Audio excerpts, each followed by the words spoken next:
एक बाज अपनी पत्नी के साथ पहाड़ों के चट्टानों पर रहता था।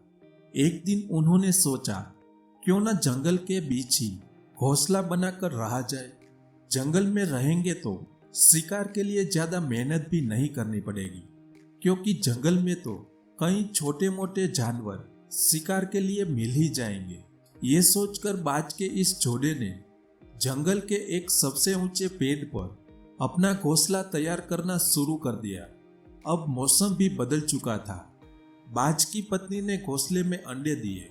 बाजों का ये जोड़ा बहुत ही खुश था कि कुछ ही दिनों में उनके छोटे छोटे चूजे हो गए। क्योंकि घोंसले में अंडे भी थे तो बाज खुद शिकार के लिए निकल जाता था और उसकी पत्नी घोंसले में रहकर अंडों की देखभाल करती थी। एक दिन वो बाज शिकार के लिए निकला तो उसने अपने घोंसले वाले पेड़ के ठीक नीचे ही एक चूहे को देखा। बाज ने एक ही झटके में उस चूहे को अपने पंजों में दबोच लिया। चूहा अपनी मौत को सामने देखकर घबरा गया और बोला, बाज भाई, आप तो पक्षियों के राजा हैं, मुझ पर दया करो। मेरे जैसे छोटे चूहे को खाकर आपकी भूख शांत नहीं होगी। अगर आप मेरी जान बख्श दो तो मैं आपको एक ऐसी बात बता सकता हूँ जो आपके काम आएगी। बाज चूहे की बात सुनकर रुक गया और बोला, ठीक है, बताओ तुम क्या कहना चाहते हो। चूहे ने बोलना शुरू किया, बाज भाई, मैं जानता हूँ कि आप इस पेड़ के ऊपर घोंसला बनाकर अपने परिवार के साथ रहते हो और मैं भी इस पेड़ के नीचे बिल बनाकर रहता हूँ। बात यह है कि इस पेड़ की जड़ें बिल्कुल खोखली हो चुकी है। इन जड़ों की पकड़ जमीन पर बहुत ही कमजोर हो गई है, इसलिए यह पेड़ किसी भी समय गिर सकता है। आप इस पेड़ से अपने परिवार के साथ चले जाओ, वरना पेड़ गिरने पर आपकी भारी नुकसान भी हो सकती है। बाज ने कहा, चूहे, तुम सिर्फ अपनी जान बचाने के लिए ऐसा कह रहे हो। मैं पक्षियों का राजा, भला तुम जैसे छोटे मोटे जानवर की बात पर विश्वास क्यों करूं। मैं इतना ताकतवर हूं कि अगर मेरे परिवार पर कोई मुसीबत आ भी जाए तो मैं अकेला ही उसे संभाल लूंगा। लेकिन हाँ, तुम्हारी एक बात सही है कि तुम जैसे छोटे जानवर को खाकर मेरी भूख शांत नहीं होगी, इसलिए मैं तुम्हें छोड़ रहा हूँ। चूहा जानता था कि ये पेड़ कभी भी गिर सकता है, इसलिए वो चाहता था कि बाज अपना घोंसला छोड़ दे।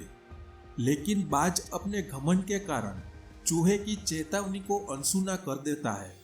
लेकिन चूहे के मन में ये बात घर कर चुकी थी कि बाज ने उसे जिंदा छोड़ दिया है और उसे एक नई जिंदगी दी है। ये बाज का एक एहसान है। अगले दिन जैसे ही वह बाज शिकार करने के लिए घोंसले से निकल पड़ा, पीछे से एक बड़ा नेवला पेड़ पर चढ़ गया और वह नेवला बाज के घोंसले तक पहुंच गया और अपने दांतों से बाज की पत्नी को डराने लगा। शायद उसकी इच्छा बाज के अंडों को खाने की थी, लेकिन बाज की पत्नी ने जब वापस उस नेवले पर हमला किया, वो नेवला वहां से भाग गया। बाज की पत्नी नेवले की इस हरकत से बहुत घबरा गई। जैसे ही बाज वापस आया अपने घोंसले पर, तब उसकी पत्नी ने सारी बात बाज को बताई और कहा, मुझे डर है कि वो नेवला फिर से हमारे अंडों पर हमला करेगा। हमें जल्दी ही ये पेड़ छोड़ देना चाहिए, क्योंकि बात अगर हमारे बच्चों की ना होती तो मैं अकेले ही उस नेवले को मार देती। बाज को भी लगा, अगर अपने अंडों को हिफाजत से रखना है तो ये पेड़ छोड़ना ही होगा। तुरंत ही बाज और उसकी पत्नी ने कुछ ही दूर पर घोंसला बनाना शुरू कर दिया और जैसे ही उन्होंने दूसरा घोंसला बना लिया, अपने अंडों को पंजों में दबाकर वो दूसरे घोंसले में ले गए।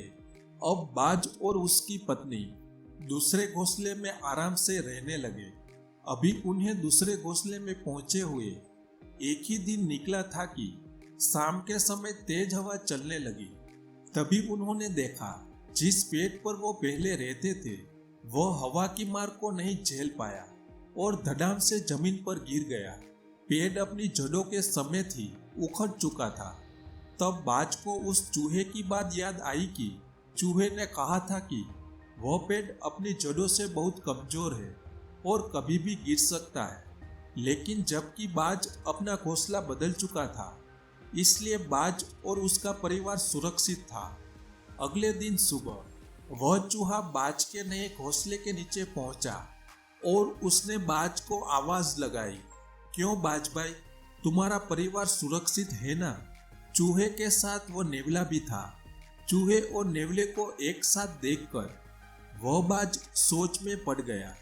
तब चूहे ने बोलना शुरू किया, हैरान मत हो पक्षियों के राजा बाज, ये नेवला मेरा दोस्त है और उसने मेरी दोस्ती की खातिर ही तुम्हारे घोंसले पर हमला किया था और अपनी जान को भी जोखिम में डाला। ये सब मेरा प्लान था कि मैं तुम्हारी और तुम्हारे परिवार की जान बचा सकूं।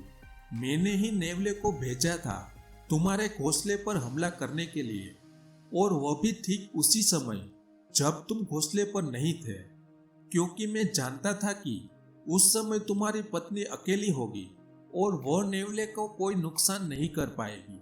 हमारा मकसद सिर्फ तुम्हें डराकर उस पेड़ से हटाना था ताकि तुम अपने परिवार के साथ सुरक्षित रह सको और जिसमें हम कामयाब भी रहे। यह सब बात सुनकर बाज काफी शर्मिंदगी महसूस कर रहा था कि उसने चूहे की बात नहीं मानी और उस बाज का सारा घमंड चूर चूर हो चुका था। उसने चूहे को धन्यवाद कहा।